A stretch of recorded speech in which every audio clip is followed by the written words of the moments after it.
Some new reaction from the Obama administration to a story breaking yesterday on Happening Now. Secretary of State John Kerry saying the U.S. will not give up on the pursuit of peace in Syria, even though talks on renewing a ceasefire with Russia have broken off.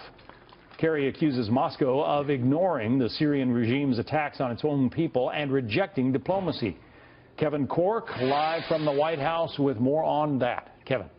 John, good morning to you. You're right. News of the breakdown in the talks between the Americans and the Russians continues to reverberate all across the globe. At stake, the fate of millions of Syrians who continue to suffer at the hands of the Russians and the Assad government, all while the international community is either unwilling or incapable of doing anything to stop them, at least so far. Secretary of State Kerry was in Belgium today. He accused the Russians of turning a blind eye to the Assad regime's use of chlorine gas and barrel bombs against his own people, but he promised the U.S. would keep fighting for the people in that war-torn country.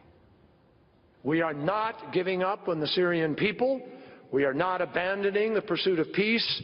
We are not going to leave the multilateral field. We are going to continue to try to find a way forward in order to end this war.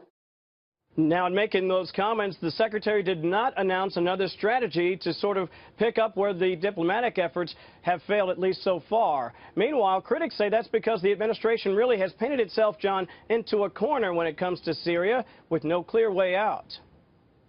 It's also due to a catastrophic failure of the American worldview as exemplified by the administration. Strong words indeed by former Secretary Bolton. Now, I should point out we continue to monitor this story. All the while, the people in Syria continue to suffer while the international community does very little. John? Kevin Cork, what a mess.